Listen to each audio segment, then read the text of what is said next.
साईबाबा संस्थान विश्वस्त व्यवस्था शिर्डी येथे विद्युत विभागामध्ये सन 2022 मध्ये 22,500 रुपयाची चोरी झाली होती।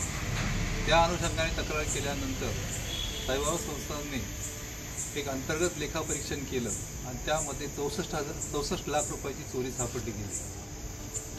नंतर साईबाबा संस्थानने त्रयस्थ समितीकडून पुन्हा एकदा लेखापरीक्षण करण्याचा प्लॅन केला आणि त्यामध्ये 77 लाख रुपयाची चोरी सापडली। इतकं साहित्य संस्थांच्या विद्युत विभागातून गायब होतं। सन 2023 मध्ये विद्युत विभागातल्या झालेल्या ह्या अफरातफरीच्या चोरीच्या संदर्भामध्ये मी शिर्डी पोलीस स्टेशनला तक्रार दाखल केली। त्यांनी कुठल्याही प्रकारची कारवाई केली नाही म्हणून पोलीस अधीक्षक अहिल्यानगर यांच्याकडे तक्रार केली। CRPC 154 अंतर्गत त्यांनीही कुठल्याही प्रकारची कारवाई नाही केली आणि पोलिसांनी मला स्पष्ट सांगितले की जरी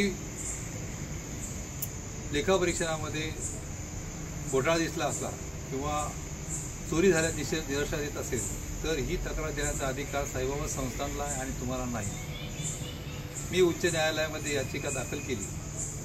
त्या याचिकेची सुनावणी झाली आणि त्या सुनावणीमध्ये ललिता कुमारच्या जजमेंटप्रमाणे सुप्रीम कोर्टात एक जजमेंट आहे। त्या जजमेंटमध्ये जर कोणीही दखलपात्र गुन्हा केला असेल तर सामान्य नागरिक देखील आपली FIR दाखल करू शकतो। या धर्तीवरती उच्च न्यायालयाने मला परवानगी दिली की साईबाबा संस्थांच्या ज्या लोकांनी ही चोरी केलेली आहे त्यांच्यावरती फिर्याद द्यावी आणि शिर्डी पोलीस स्टेशनने ही फिर्याद 3/11पर्यंत घ्यायची, 3 नोव्हेंबरपर्यंत घ्यायची आणि उच्च न्यायालयामध्ये त्या फिर्यादीची कॉपी दाखल करायची। आज मी शिर्डीमध्ये गेला असता शिर्डी पोलीस स्टेशनला फिर्याद दाखल केली।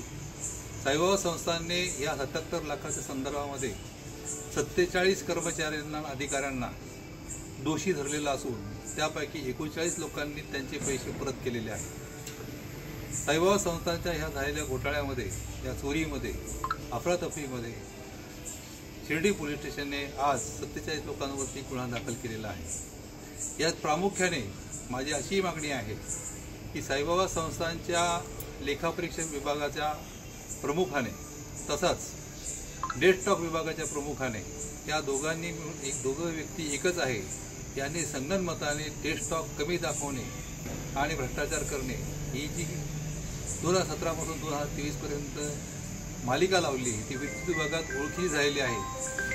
भविष्यामध्ये अशा प्रकारची इतर विभागांमध्ये जर चोरी झालेली असेल तर त्याची देखील दखल पोलिसांनी घ्यावी आणि कडक कारवाई करावी। साईबाबा संस्थांच्या विद्युत विभागामध्ये 30 कोटी रुपयाचा आत्ता माल शिल्लक आहे आणि हा किती माल आहे याची कुठेही नोंद नाही, त्याची कुठल्याही प्रकारची मोजदाद केलेली नाही। प्रधान जिल्हा न्यायाधीश सुधाकर यर्लगड्डा यांनी त्यांच्या पत्रामध्ये स्पष्ट केलं होतं की साईबाबा संस्थांच्या विद्युत विभागामध्ये असलेल्या डेस्कटॉप फिजिकली म्हणजे प्रत्येक वस्तू मोजून ती डेस्कटॉपच्या रजिस्टरला सारखी आहे की नाही याची तपासणी व्हावी, परंतु लेखापरीक्षकांनी कुठल्या प्रकारची कारवाई केलेली नाही। याचा अर्थ ह्या विद्युत विभागामध्ये 5 ते 7 कोटी रुपयाचा घोटाळा असण्याची शक्यता आहे। ही माझी मागणी आहे की पोलीस यंत्रणेने तपास पूर्ण करावा, काळजीपूर्वक तपास करावा आणि दोषींना गजाआड टाकावं। जय हिंद।